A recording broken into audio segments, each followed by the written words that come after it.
Ok, buenos días. Primero que nada, le quiero dar las gracias a la doctora Wong por invitarme a participar en este evento y también gracias a los que están organizando la logística del evento. Mi presentación va a contemplar dos partes. La primera parte es de biomarcadores y la segunda es de enfermedades no diagnosticadas. ¿Qué se define o qué se conoce como un biomarcador? Es una subcategoría amplia de signos médicos, son indicaciones objetivas observadas del estado médico, viendo desde la perspectiva fuera del paciente, son medidas que son precisas y reproducibles. Muchos términos se han utilizado para describir las medidas de enfermedad de tratamiento, como por ejemplo marcadores biológicos, biomarcadores, marcadores sustitutos, criterios clínicos indirectos y criterios clínicos intermedios. La definición de estos diferentes términos viene dado por la participación de varias disciplinas. Dependiendo de la disciplina, lo llaman de alguna manera.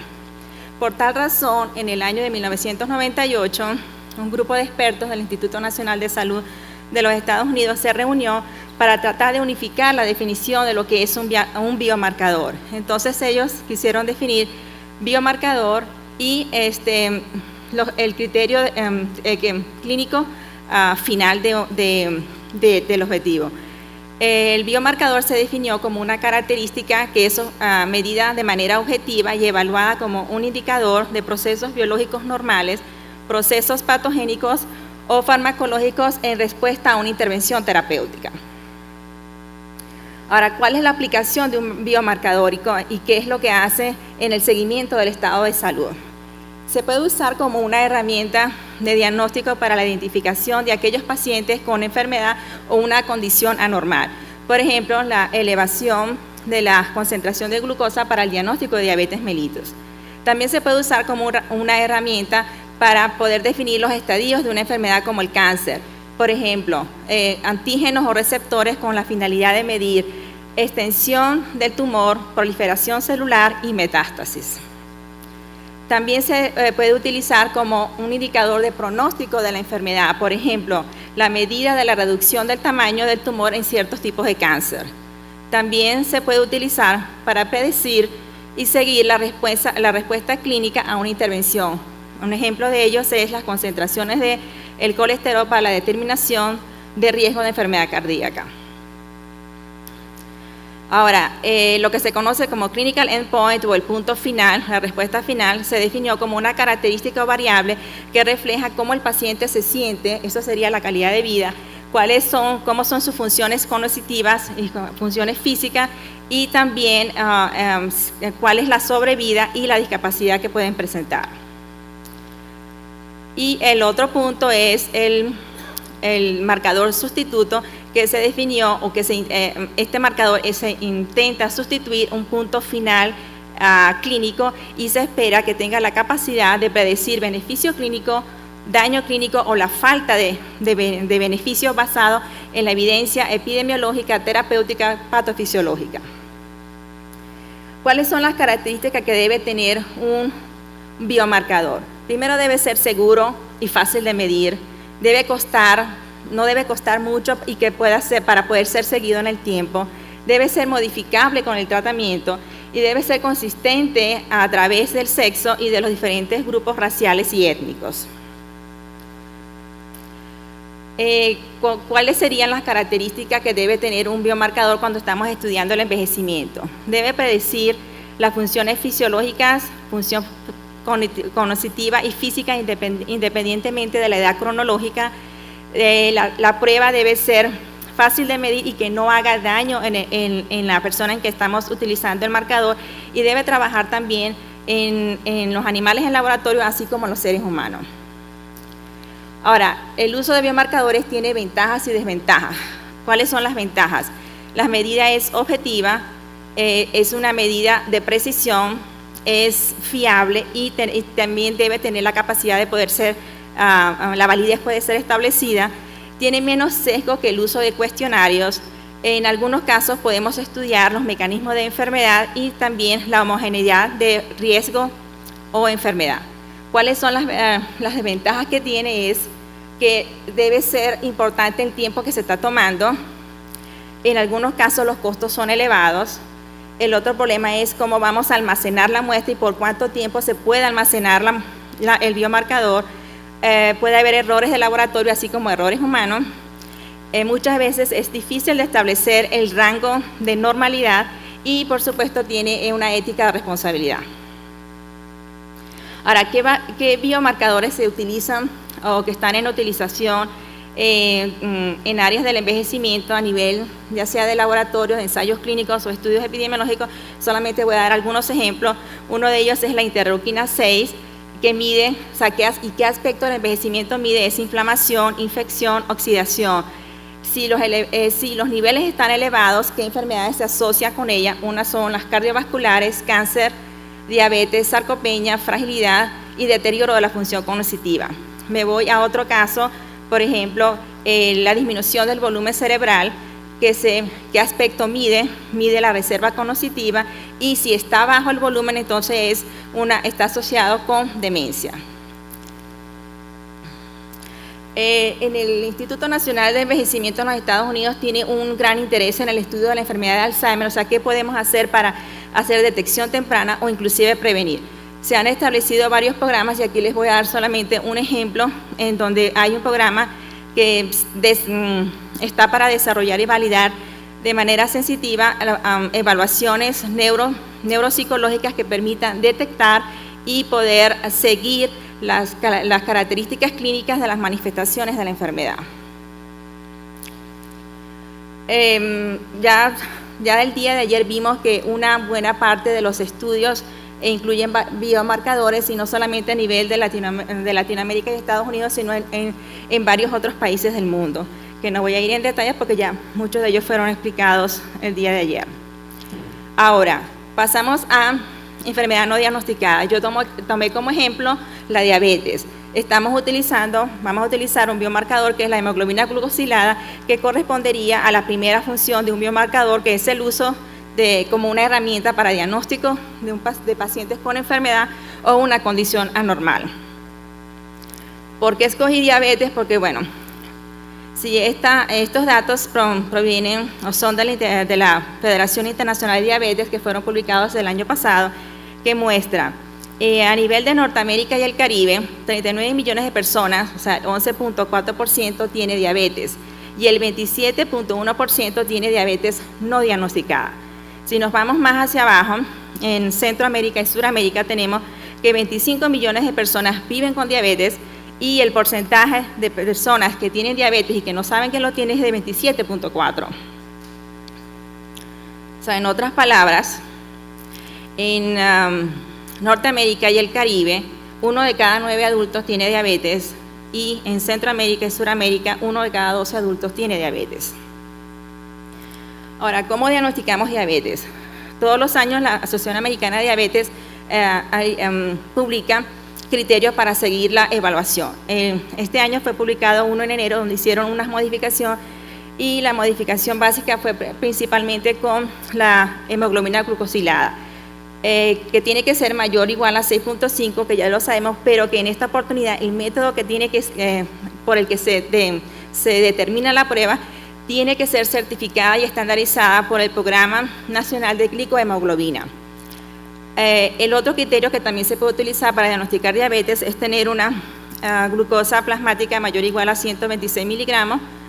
El otro es tener una prueba de tolerancia a glucosa oral mayor o igual a 200 miligramos, o que el paciente tenga síntomas clásicos de diabetes y con una prueba al azar de glucosa mayor o igual a 200 miligramos. ¿Qué se conoce específicamente en México de prevalencia de diabetes no diagnosticada? Datos de la encuesta del ENSANUD reportan aproximadamente 5.2%, utilizando como criterio la glucosa plasmática en ayuna. Y el factor que se asoció fuertemente con la diabetes no diagnosticada fue la obesidad abdominal. Para los datos que voy a presentar ahora, yo utilicé el EMHAS, y voy a hacer una breve descripción solamente de la submuestra, porque no todas las personas que se entrevistaron en el 2012 de la encuesta de MHAS se les realizó pruebas con biomarcadores. Ellos, los participantes que se sometieron a esto fueron 2.086, y ¿qué se les hizo? Se les tomó muestras sanguíneas capilar e intravenosa para determinar hemoglobina glucosilada, colesterol total, colesterol de alta densidad, vitamina D, la TSH y la proteína C reactiva. También se les midió la presión arterial sistólica y diastólica, se midieron el peso, la talla, la altura de la rodilla, circunferencia de cadera y circunferencia abdominal. También se les realizó pruebas para medir la función física de miembros inferiores, como la prueba del balance, la prueba de la marcha y la fuerza muscular. El foco de esta submuestra incluyó participantes que vinieron o que vivían en 4 estados: un estado rural, un estado urbano, un estado con alta emigración hacia los Estados Unidos y el estado con mayor prevalencia de diabetes en México. Después de las exclusiones, nosotros excluimos a aquellos participantes que no tenían medida la hemoglobina glucosilada, aquellos que dijeron que tenían diabetes en la encuesta 1, encuesta 2, pero que en el 2012 dijeron que no la tenían, y aquellos que no tenían información para la pregunta de autorreporte de diabetes en el 2012. Esto nos da una muestra final de 1.861, de los cuales 421 tenían diabetes y 1.440 no. Se utilizó el método que se utilizó en el MHAS fue el AC1Now, que es certificado por la NGSP. ¿Cuáles son las ventajas? Este procedimiento tiene ventajas y algunas limitaciones. La ventaja es que el paciente no necesita estar en ayuna y que representa el promedio de la glucosa de los últimos 4 meses. ¿Cuáles son las limitaciones? Que no se puede hacer en todos los tipos de pacientes, sobre todo en aquellos que tienen hemoglobinopatías, porque nos dan falsos positivos, en aquellos pacientes que tienen enfermedad renal y que tiene un costo elevado, que no muchos países pueden hacerlo en estudios epidemiológicos. El porcentaje de diabetes no diagnosticada en esta población fue del 23.3%, tuvieron una hemoglobina glucosilada mayor o igual a 6. Brevemente, ¿cuáles son las características descriptivas?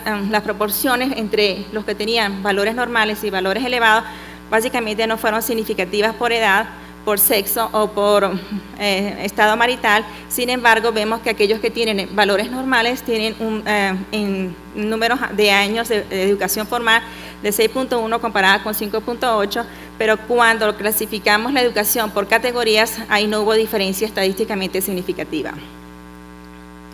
En cuanto tampoco hubo diferencia en cuanto a la historia familiar de diabetes, en cuanto a la residencia, si eso residían en áreas urbanas o rural, pero sí en aquellos que residen en estados de alta migración, vemos que ese estado particularmente tiene menos porcentaje de pacientes con diabetes no diagnosticada. No diferencias se encontró desde el punto de vista en este análisis estadístico en cuanto a actividad física, cigarrillo, hipertensión arterial, ACV o infarto del miocardio.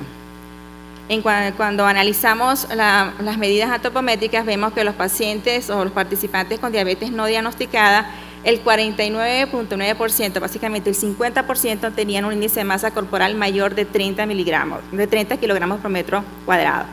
También el 74% de ellos tenían obesidad abdominal. No diferencias vimos por la relación de medida de cadera y circunferencia abdominal. Tampoco no hubo diferencias por cuántas veces ellos asistieron o se vieron con un médico. Tampoco no hubo diferencias en cuanto al seguro médico, ni tampoco hubo diferencias en la pesquisa de diabetes, aun cuando la mayoría de ellos tuvieron, o sea, el 70% tuvo una pesquisa realizada. Cuando hacemos el análisis multivariado, nos damos cuenta que 2 factores resultaron vamos a llamarlos protectores: aquellos que hacían ejercicio o reportaron actividades físicas moderadas en los últimos 2 años tuvieron aproximadamente 31% menos riesgo de tener diabetes no diagnosticada y aquellos que vivían en estados con alta migración hacia los Estados Unidos. Y por supuesto el mayor factor de riesgo fue la obesidad. Luego, para completar, ya vimos que pudimos usar la hemoglobina glucosada para diagnosticar una enfermedad o un valor anormal. Ahora también se puede usar para ver cuál es el control de la enfermedad utilizando este biomarcador. Y tenemos que entre los que son diabéticos, que fueron 421, solamente el 27.1% tenían la enfermedad en control, es decir, una hemoglobina glucosilada menor de 7, que ese es el estándar que da la Asociación Americana de Diabetes. Es decir, que el 73% de los participantes que tienen diabetes no están en buen control. El análisis multivariado dio que solamente 2 factores se asocian con un buen control de la enfermedad, como fueron aquellos adultos mayores de 65 años o más que tuvieron 2 veces más chance de tener su enfermedad en control y aquellos que viven en residencia urbana en comparación con la residencia rural. El efecto del tratamiento no fue asociado de manera significativa. Yo estaba esperando de que se asocie con un mejor control de la enfermedad, pero en este caso no fue así. Y estos hallazgos son bien comparativos con lo que está publicado en la literatura. Y quiero finalizar con esta diapositiva. O sea, aquí vimos que un biomarcador que se incluyó en la encuesta nos sirvió para 4 hechos. 1, entre aquellos que dijeron que no tenían diabetes, pudimos ver que solamente el 20% de ellos tenían una hemoglobina glucosilada dentro de límites normales, o sea, menor de 5.7. 56.5% estaban en lo que se llama prediabetes, es decir, no tienen diabetes, pero que si nosotros no actuamos y prevenimos los factores de riesgo, estos van a ser futuros diabéticos. Y 23.3% tienen diabetes, no lo sabían y que en este momento a lo mejor no están siendo tratados. Y si nos vamos al otro lado, también podemos con este biomarcador ver qué tanto porcentaje tenemos de la enfermedad en control o que no esté en control. Y lo último que quiero agregar es que cuando nosotros, los investigadores, decidimos incluir biomarcadores en los estudios, necesitamos saber por qué estamos incluyendo el biomarcador, qué esperamos que el biomarcador nos conteste, con la finalidad de que cuando nosotros nos planteemos preguntas de investigación, estas tengan sentido biológico, clínico y epidemiológico. Gracias.